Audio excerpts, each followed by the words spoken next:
Assalamualaikum warahmatullahi wabarakatuh. Sahabat beriman, mudah-mudahan Anda masih selalu setia bersama kami di channel yang selalu menghadirkan kisah-kisah inspiratif.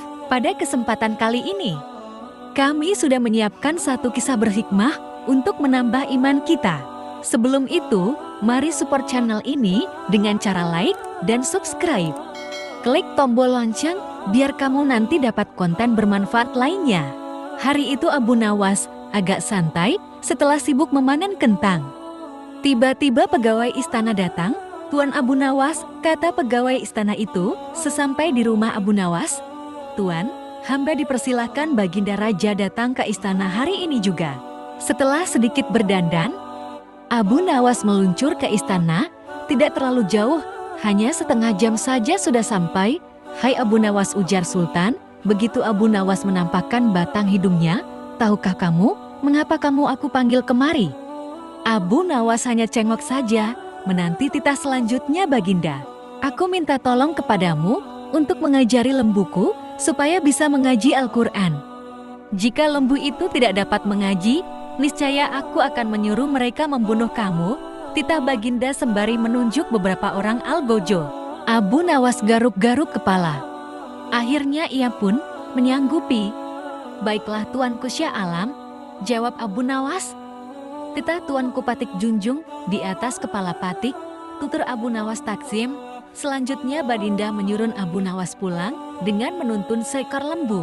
Sesampai di rumah lembu itu diikat erat-erat pada sebatang pohon kurma.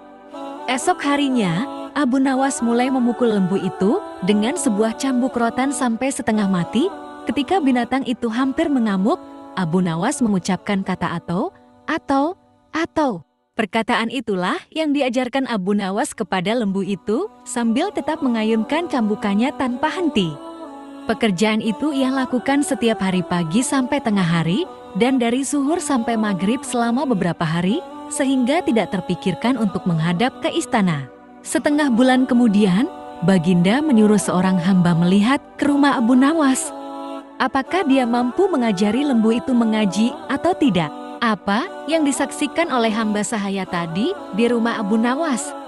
Tiada lain cambukan yang dilancarkan oleh Abu Nawas ke badan lembu itu sambil berkata atau sampai binatang itu kesakitan setengah mati, maka dilaporkanlah hal itu kepada Baginda Sultan.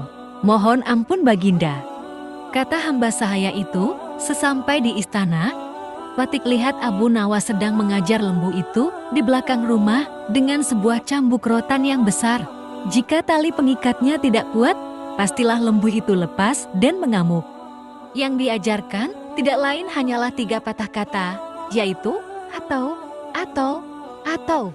Baginda terheran-heran mendengar laporan itu. Setelah berpikir sejenak, Baginda bertitah, "Panggil kemari Abu Nawas sekarang juga.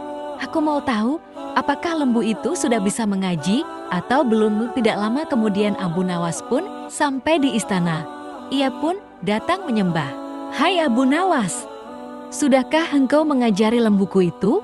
Dan apakah lembu itu sudah bisa mengaji Al-Quran?" tanya Baginda Sultan. "Sudah bisa sedikit-sedikit, ya Tuanku Syah Alam," jawab Abu Nawas. "Tadi aku suruh seorang hamba melihat ke rumahmu. Katanya engkau mengajari lembu itu kalimat atau.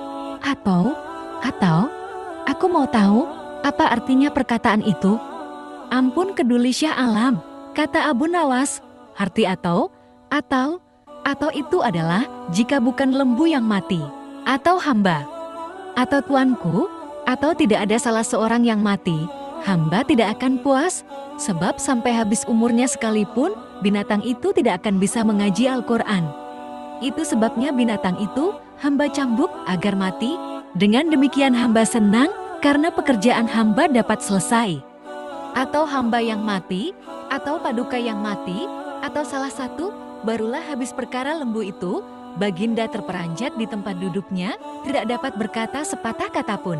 Setelah tercenung sejenak, Baginda berkata, "Kalau begitu lembu itu boleh kamu ambil, atau kamu jual, atau kamu buat sate. Terima kasih banyak-banyak, ya Tuanku Baginda Syah Alam," kata Abu Nawas sambil menyembah hingga kepalanya menyentuh tanah. Ia pun mohon diri pulang ke rumah. Masya Allah, sebuah kisah yang semoga bisa menjadi ibroh bagi kita.